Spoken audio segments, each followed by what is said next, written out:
Avant toute chose, je dois répondre à un spectateur qui m'a écrit sur Facebook. Encore D'abord parce que je sais que ça vous fait rire. Et ensuite parce que ça me fait rire moi-même. Voilà, je me fais rire. Mais, allez, je vous en prie. Je m'aime. Bah, c'est très bien. C'est important de s'aimer soi-même. Faut juste pas le faire dans les endroits publics.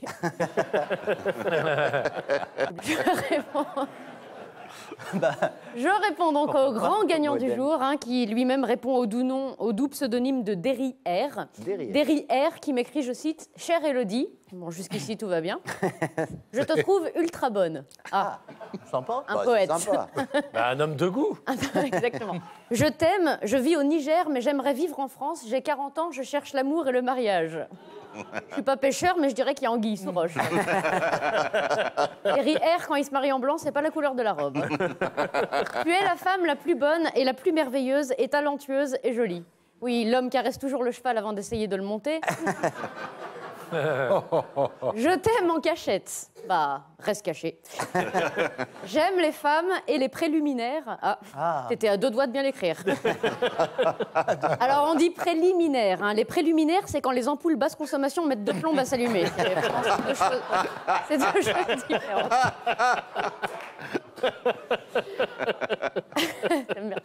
Alors, j'aime les femmes, nanana, mais malheureusement, pas beaucoup de chance. La mienne me trompait avec plusieurs autres hommes. On se demande où va le monde. Bah, dans son cul, apparemment.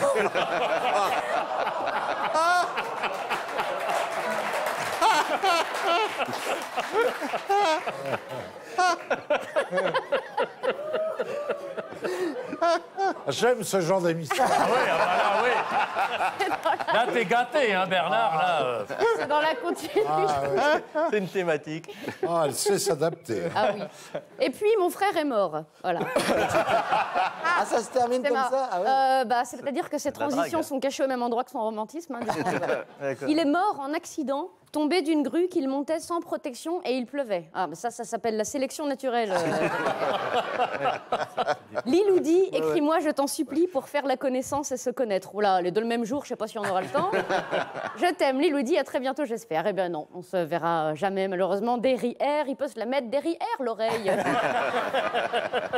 Ça, c'est fait. L'actualité, maintenant, Mais puisque oui. Non, t'as pas un autre courrier, là? c'est ton travail, ça. C'est la fin. C'est la fin, mes amis. Il est là, il est nouveau, il vient de sortir, le coronavirus de Chine. L'année du rat devient l'année du SRAS. 41 décès pour 1300 personnes concernées. C'est moins que pour les violences conjugales, mais beau score quand même. Les gouvernements chinois et français ont dit que tout allait bien, donc c'est clair, on va tous mourir. Oui, en Le général. virus a facilement passé toutes les frontières sans être arrêté, puisqu'il ne ressemble pas à Xavier Dupont de Ligonnès. Non. La ville de Wuhan, berceau de la maladie, est close. Pas une voiture ne circule. La maire de Paris est dégoûtée. Elle n'avait pas pensé à cette solution pour réduire la...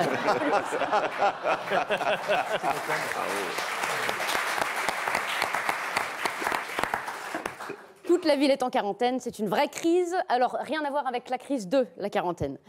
Non, la mise en quarantaine, c'est quand t'as tellement peur de mourir que tu te mets à paniquer, à faire n'importe quoi, à acheter des trucs inutiles. Alors que la crise de la quarantaine, c'est quand t'as tellement peur de mourir... Parce que c'est la même chose.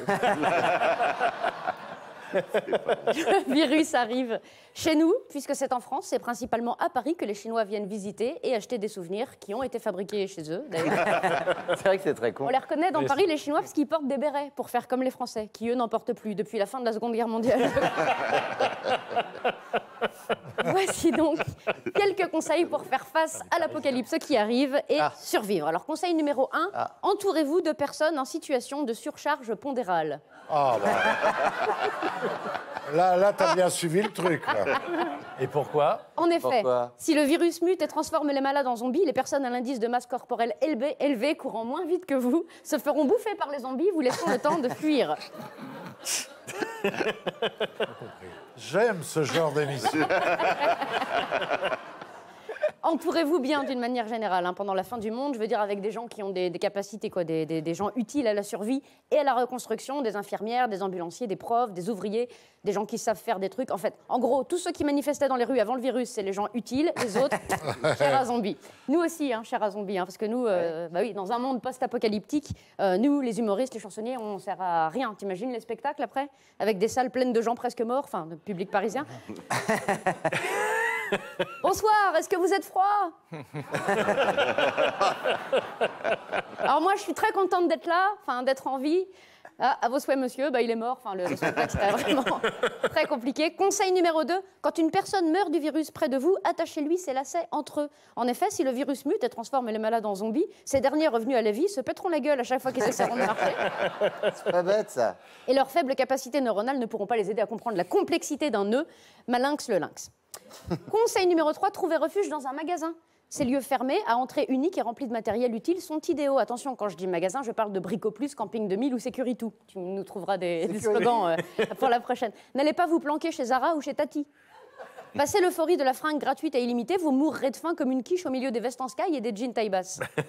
Remarquez, vu comme certains magasins taillent leurs vêtements, mourir de faim est à peu près la seule solution pour rentrer dans leur jeans taille basse. Conseil numéro 4, hydratez-vous. Si vous voulez de l'eau potable, laissez-la au soleil pendant 24 heures. Les rayons UV tuent les germes. C'est pour ça que Donald Trump est jamais malade. Conseil numéro 5, perdez tout espoir en l'être humain. Les notions de partage, d'entraide et d'empathie disparaissent avec les premiers gargouillis de l'estomac. Rappelez-vous les émeutes qui avaient lieu pour des promos sur le Nutella. Ah oui. Hein, alors faites des réserves de bouffe, conserves, fromage, chacun pour soi, les vaches qui rient seront bien gardées. Conseil numéro 6, celui-là je l'ai trouvé sur un site spécialisé dans le survivalisme. Le survivalisme, c'est apprendre à planter ses récoltes, les récolter, élever des animaux, se servir de la nature, se chauffer au bois. C'est la Picardie. Voilà. Et ils ont bien raison. Le conseil était le suivant, trouver quelqu'un de sexe opposé pour repeupler la planète lors de la reconstruction. Personnellement, j'ajoute un astérisque, trouver plusieurs personnes du sexe opposé, parce que bonjour la consanguinité. Quitte à partir sur des nouvelles bases et reconstruire une civilisation, autant ne pas reproduire les erreurs du passé. Toute ressemblance avec une région de France en particulier serait fortuite. Bon, c'est pas sympa, il en vient. J'ai rien cité. En gros, faites de votre mieux ou pas. Personnellement, je n'appliquerai aucun des conseils que je viens de vous donner. Vu comment se comporte l'être humain en situation normale, je préfère partir dans les premiers et ne pas subir la suite. Une chose est sûre, c'est que depuis cette histoire, les Chinois n'ont pas la cote. Hein. On les regarde de travers, on s'en méfie dans le métro, on a des préjugés. Oh, ils peuvent enfin savoir ce que c'est vraiment d'être un étranger en France. La vie, c'est pas facile quand on est chinois, ou plutôt chinois quand on est. Oh, Bravo. Ah oui. Ah, il y a de la chute. Ah là, il y a de la chute. Hein. C'était pour toi.